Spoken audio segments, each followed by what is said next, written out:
जंगल में झील के किनारे जामुन का एक पेड़ था। समय आने पर उसमें बड़े ही मीठे और रसीले जामुन लगा करते थे। जामुन का वह पेड़ रक्तमुख नामक बंदर का घर था। जब भी उस पर जामुन लगते तो वह खूब मजे लेकर उन्हें खाया करता था। उसका जीवन सुखमय था। एक दिन एक मगरमच्छ झील में तैरता तैरता जामुन के उसी ट्री के नीचे आ गया जिस पर बंदर रहा करता था। बंदर ने उसे देखा तो उसके लिए कुछ जामुन तोड़कर नीचे गिरा दिए। मगरमच्छ भूखा था। जामुन खाकर उसकी भूख मिट गई। वह बंदर से बोला, मैं बहुत भूखा था मित्र, तुम्हारे दिए जामुन ने मेरी भूख शांत कर दी। तुम्हारा बहुत बहुत धन्यवाद। जब मित्र कहाँ है तो फिर धन्यवाद की क्या बात है। तुम यहाँ रोज आ जाया करो। ये ट्री तो जामुनों से लदा हुआ है। हम दोनों साथ में जामुनों का स्वाद लिया करेंगे। बंदर ने मित्रता के भाव से मगरमच्छ से कहा। उस दिन से बंदर और मगरमच्छ में अच्छी मित्रता हो गई। मगरमच्छ रोज झील किनारे आता और बंदर के दिए जामुन खाते हुए उससे ढेर सारी बातें किया करता। बंदर मित्र के रूप में मगरमच्छ को पाकर बहुत खुश था। एक दिन दोनों में अपने अपने परिवार के बारे में बातें चली तो बंदर बोला, मित्र, परिवार के नाम पर मेरा कोई नहीं है। मैं इस दुनिया में अकेला हूँ, किंतु तुमसे मित्रता के बाद से मेरे जीवन का अकेलापन चला गया। मैं भगवान का बहुत आभारी हूँ कि उसने मित्र के रूप में तुम्हें मेरे जीवन में भेजा। मगरमच्छ बोला, मैं भी तुम्हें मित्र के रूप में पाकर बहुत खुश हूँ, लेकिन मैं अकेला नहीं हूँ, मेरी पत्नी है। झील के पार हम दोनों साथ रहते हैं। बंदर बोला, अरे ऐसी बात थी तो पहले क्यों नहीं बताया?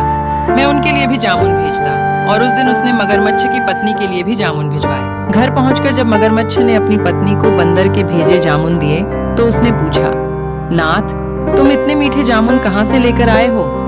मगरमच्छ बोला, ये जामुन मुझे मेरे मित्र बंदर ने दिए हैं, जो झील के पार जामुन के ट्री पर रहता है। मगरमच्छ की पत्नी बोली, बंदर और मगरमच्छ की मित्रता, कैसी बात कर रहे हो नाथ? बंदर और मगरमच्छ भी भला कभी मित्र होते हैं? वो तो हमारा आहार है। जामुन के स्थान पर तुम उस बंदर को मारकर ले आते तो हम मिलकर उसके मांस का स्वाद लेते। खबरदार, जो आइंदा कभी ऐसी बात की। बंदर मेरा मित्र है, वह मुझे रोज मीठे जामुन खिलाता है, मैं कभी उसका अहित नहीं कर सकता। मगरमच्छ ने अपनी पत्नी को झिद्धक दिया और वह मन महसूस कर रह गई। इधर बंदर और मगरमच्छ की मित्रता पूर्वव्रत रही। दोनों रोज मिलते रहे और बातें करते हुए जामुन खाते रहे। बंदर अब मगरमच्छ की पत्नी के लिए भी जामुन भेजने लगा। मगरमच्छ की पत्नी जब भी जामुन खाती तो सोचती कि जो बंदर रोज इतने मीठे जामुन खाता है उसका कलेजा कितना मीठा होगा। काश मुझे उसका कलेजा खाने को मिल जाए। लेकिन डर के मारे वह अपने पति से कुछ न कहती। लेकिन जैसे जैसे दिन गुजरते गए वैसे वैसे उसके मन में बंदर का कलेजा खाने की लालसा बढ़ाती गई। वह अपने पति से सीधे सीधे बंदर के कलेजे की मांग नहीं कर सकती थी, इसलिए उसने एक तरकीब निकाली। एक शाम जब मगरमच्छ बंदर से मिलकर वापस आया तो देखा कि उसकी पत्नी निढाल होकर पड़ी है। पूछने पर वह आंसू बहाते हुए बोली, मेरी तबीयत बहुत खराब है, लगता है अब मैं नहीं बचूंगी। नाथ, मेरे बाद तुम अपना ख्याल रखना। मगरमच्छ अपनी पत्नी से बहुत प्रेम करता था। उससे उसकी वह हालत देखी नहीं जा रही थी। वह दुखी होकर बोला, प्रिय, ऐसा मत कहो, हम वैद्य के पास जाएंगे और तुम्हारा इलाज करवाएंगे। मैं वैद्य के पास गई थी, लेकिन उसने मेरी बीमारी का जो इलाज बताया है वह संभव नहीं है। तुम बताओ तो सही, मैं तुम्हारा हर संभव इलाज करवाऊंगा। मगरमच्छ की पत्नी इसी मौके की तलाश में थी। वह बोली, वैद्य ने कहा है कि मैं बंदर का कलेजा खाकर ठीक हो सकती हूँ। तुम मुझे बंदर का कलेजा ला दो। ये तुम क्या कह रही हो? मैं तुमसे कह चुका हूँ कि बंदर मेरा मित्र है, मैं उसके साथ धोखा नहीं कर सकता। मगरमच्छ अपनी पत्नी की बात मानने को तैयार नहीं हुआ। यदि ऐसी बात है तो तुम मेरा मरा मुंह देखने को तैयार रहो। उसकी पत्नी रूठते हुए बोली। मगरमच्छ दुविधा में पड़ीडीएच गया। एक और मित्र था तो दूसरी ओर पत्नी। अंत में उसने अपनी पत्नी के प्राण बचाने का निर्णय किया। दूसरे दिन वह सुबह सुबह बंदर का कलेजा लाने चल पड़ा। उसकी पत्नी खुशी से फूली नहीं समाई और उसके लौटने की प्रतीक्षा करने लगी। जब मगरमच्छ बंदर के पास पहुंचा तो बंदर बोला, मित्र, आज इतनी सुबह सुबह क्या बात है? मित्र, तुम्हारी भाभी तुमसे मिलने को लालायित है। वह रोज मुझसे शिकायत करती है कि मैं तुम्हारे दिए जामुन तो खा लेता हूँ, किंतु कभी तुम्हें घर बुलाकर तुम्हारा सत्कार नहीं करता। आज उसने तुम्हें भोज पर आमंत्रित किया है।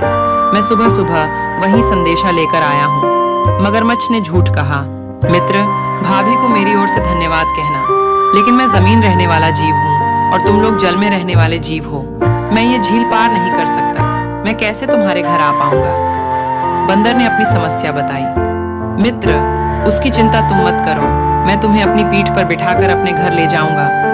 बंदर तैयार हो गया और पेड़ी से कूदकर मगरमच्छ की पीठ पर बैठ गया। मगरमच्छ झील में तैरने लगा। जब वे झील के बीचों बीच पहुंचे तो मगरमच्छ ने सोचा कि अब बंदर को वास्तविकता बताने में कोई समस्या नहीं है। यहाँ से वह वापस नहीं लौट सकता। वह बंदर से बोला, मित्र, भगवान का स्मरण कर लो।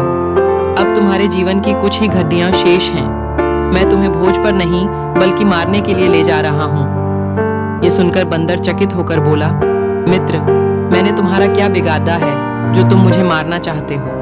मैंने तो तुम्हें मित्र समझा, तुम्हें जामुन खिलाए और उसका प्रतिफल तुम मेरे प्राण लेकर दे रहे हो। मगरमच्छ ने बंदर को सारी बात बताई और बोला, मित्र, तुम्हारी भाभी के जीवन के लिए तुम्हारा कलेजा आवश्यक है। वह तुम्हारा कलेजा खाकर ही भली चंगी हो पाएगी। आशा है तुम मेरे विवशता समझोगे। बंदर को मगरमच्छ की पत्नी की चालाकी समझ में आ गई। उसे मगरमच्छ और उसकी पत्नी दोनों पर बहुत क्रोध आया, किंतु वह समय क्रोध दिखाने का नहीं बल्कि बुद्धि से काम लेने का था। बंदर चतुर था। तुरंत उसके दिमाग में अपने प्राण बचाने का एक उपाय आ गया और वह मगरमच्छ से बोला, मित्र, तुमने पहले क्यों नहीं बताया कि भाभी को मेरा कलेजा खाना है? हम बंदर लोग अपना कलेजा ट्री की कोटर में संभाल कर रखते हैं। मैंने भी जामुन के ट्री की कोटर में अपना कलेजा रखा हुआ है।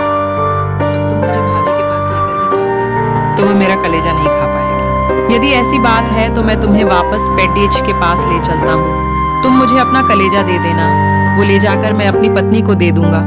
कहकर मगरमच्छ ने फौरन अपनी दिशा बदल ली और वापस जामुन के पेड्डीज की ओर तैरने लगा। जैसे ही मगरमच्छ झील के किनारे पहुंचा, बंदर छलांग मारकर जामुन के पेड्डा पर चढ़ गया। नीचे से मगरमच्छ बोला, मित्र, जल्दी से मुझे अपना कलेजा दे दो, तुम्हारी भाभी प्रतीक्षा कर रही होगी। मूर्ख, तुझे ये भी नहीं पता कि किसी भी प्राणी का कलेजा उसके शरीर में ही होता है। चल भाग जा यहाँ से। तुझ जैसे विश्वासघाती से मुझे कोई मित्रता नहीं रखनी। बंदर मगरमच्छ से धिक्कारते हुए बोला। मगरमच्छ बहुत लज्जित हुआ और सोचने लगा कि अपने मन का भेद कहकर मैंने गलती कर दी। वह पुनः बंदर का विश्वास पाने के उद्देश्य से बोला, मित्र, मैं तो तुमसे हंसी ठिठोली कर रहा था। तुम मेरी बातों को दिल पर मत लो। चलो घर चलो, तुम्हारी भाभी बांट जोह रही होगी। दुष्ट, मैं इतना भी मूर्ख नहीं कि अब तेरी बातों में आऊंगा। तुझ जैसा विश्वासघाती किसी की मित्रता के योग्य नहीं है। चला जा यहाँ और फिर कभी मत आना। बंदर मगरमच्छ को दुत्कारते हुए बोला। मगरमच्छ मुंह लेकर वहां से चला गया। इस कहानी से हमें यह शिक्षा मिलती है कि मित्र के साथ कभी धोखा नहीं करना चाहिए। विपत्ति के समय धैर्य और बुद्धि से काम लेना चाहिए।